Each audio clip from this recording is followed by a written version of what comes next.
आइए दोस्तों वीडियो की शुरुआत करते हैं।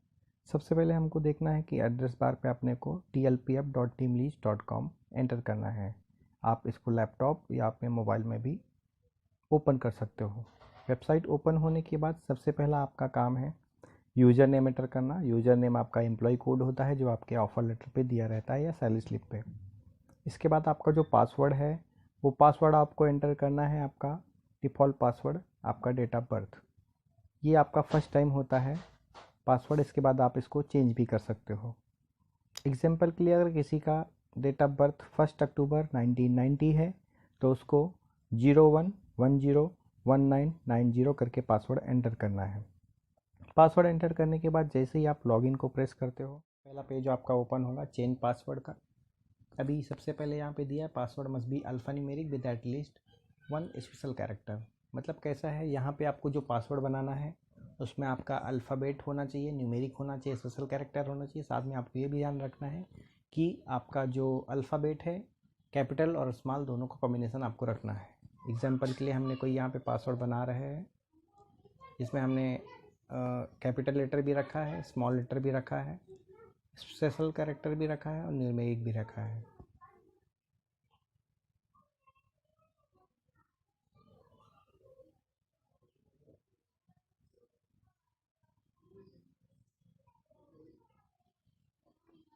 आपको देखना है कि दोनों जगह पे जो आपने एंटर किया है पासवर्ड दोनों मैच करना चाहिए, नहीं तो फिर आपका पासवर्ड आप चेंज नहीं कर पाओगे। ठीक है, आपने ये करने के बाद में आपको चेंज पे क्लिक करना है। चेंज पे जैसे ही आप क्लिक करोगे आपका नया पेज ओपन होगा। करते ही नया ऑप्शन आता है आपका सीक्रेट क्वेश्चन का। अभी यहाँ पे हम लोग कैसा है पासवर्ड रिकवरी के लिए एक नया क्वेश्चन सेट करेंगे। यहाँ पे ऐड न्यू पे क्लिक करना है और ऐड न्यू पे क्लिक करने के बाद अपना क्वेश्चन यहाँ पे एंटर कर सकते हो, लाइक माय नेम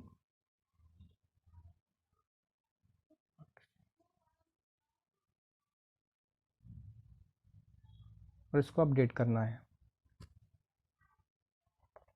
अपडेट करने के बाद इसको क्लोज़ करना है। क्लोज़ करने के बाद हम गो टू होम पेज पे क्लिक करते हैं। ओपन होने के बाद आपका मतलब अपडेट डिटेल्स किया आपने क्वेश्चंस का। इसके बाद जैसे ही आप होम पेज या गो टू होम पेज करते हो आपका डैशबोर्ड ओपन होता है।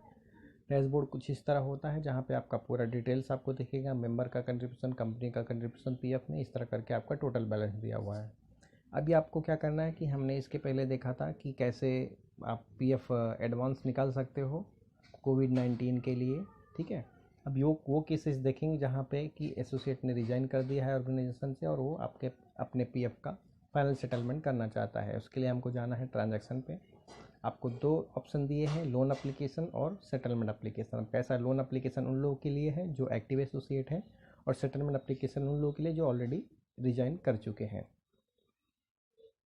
सेटलमेंट एप्लीकेशन पे क्लिक करने के बाद में आपको ईएसएस सेटलमेंट एप्लीकेशन पेज आता है। आपको डेटा एप्लीकेशन दिखेगा वहाँ पे, एम्प्लॉय कोड आपका, आपका नेम, आपका date of living, reason of living, आपने क्यों छोड़ा है, टोटल सर्विस, आपने कितने दिन कंपनी में काम किया है।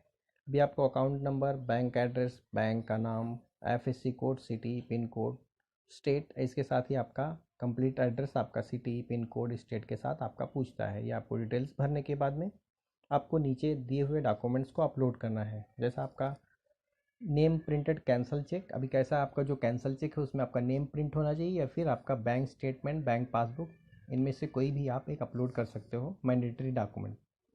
इसके बाद आपका आधार कार्ड आता है एज ए मैंडेटरी डॉक्यूमेंट में जो आपको अपलोड करना है।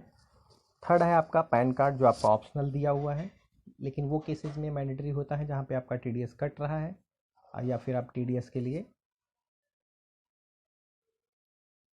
जहाँ पे आपका टीडीएस कटने वाला है। अभी पैन कार्ड को आपने अपलोड करने के बाद नीचे डिक्लेरेशन है। डिक्लेरेशन में आपको दिया हुआ है कि I hear bye solemnly declare that since last 2 months I am not employed in any establishment to which EPF Act of 1952 is applicable.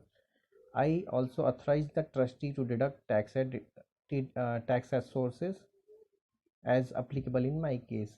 अभी कैसा है, अभी आपको पता है कि जब आप किसी कंपनी को छोड़ते हो और नई कंपनी को ज्वाइन करते हो तो रूल क्या होता है कि अगर आपका पिछली कंपनी और करंट कंपनी में 2 महीने का गैप है, तभी जा कर के आप पीएफ सेटलमेंट के लिए अप्लाई कर सकते हो, नहीं तो फिर आपको पीएफ का ट्रांसफ़र करना पड़ता है दूसरे ऑर्गेनाइजेशन में।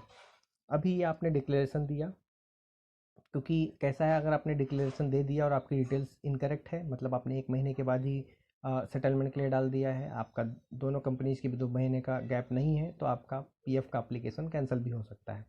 दूसरा, आपका declaration I further authorise the authorities concern to take appropriate action if the undertaking given by me is found to be wrong. अब कैसा है, आपने जो अंडरटेकिंग दिया है वो आपके हिसाब से ये जो आपने डिटेल्स डाला है वो करेक्ट है। इनकेस अगर गलत इन्फॉर्मेशन आपने दी है तो ये आप उनको अथॉरिटीज़ देते हो, ऑथराइज़ करते हो उनको कि आपका पीएफ एप्लीकेशन कैंसिल भी कर सकते हैं।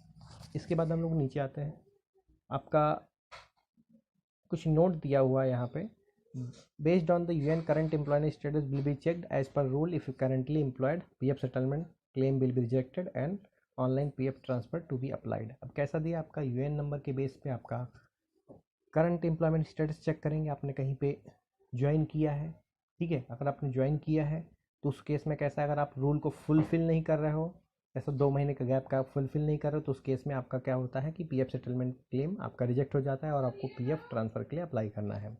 नीचे में दिया है TDS is applicable if your membership less than 5 year. कैसा है, आपको टीडीएस आपके पीएफ में अप्लाई कब होगा, जब आपकी सर्विस आपने मतलब 5 साल से कम किया है किसी कंपनी में, तो आपका टीडीएस उसमें से कटने वाला है। और उसकी भी कंडीशन ये होती है कि कैसा है आपका, if you have taxable salary in any of the previous year during service. मतलब कैसा है, आपकी जो पिछली सर्विस आपने 2 साल किया, 3 साल किया, 4 साल किया, 5 साल के ऊपर किया, तो उसमें तो टीडीएस ऐसे नहीं कटने वाला है। लेकिन आपने 5 साल से नीचे किया है तो आपका देखते हैं कि आपका टैक्सेबल इनकम था क्या, जितने भी सर्विस मतलब आपने 3 ईयर किया, 4 ईयर किया है। No TDS applicable if you wish to transfer the accumulation to your present employer. आपके ट्रांसफ़र केसेस में कैसा है, आप जब पीएफ को ट्रांसफ़र करते हो तो उस केस में आपका टीडीएस डिडक्ट नहीं होता है। अब कैसा है, ये सब हो जाने के बाद डिटेल्स आपने फिल कर दिया, डिटेल्स फिल करने के बाद आपको डिक्लेरेशन को सिलेक्ट करना है। सिलेक्ट करने के बाद आपको अप्लाई फॉर सेटलमेंट में क्लिक करना है। जैसे आप अप्लाई फॉर सेटलमेंट जैसे आप क्लिक करते हो, आपको मैसेज आता है are you sure you want to save this application.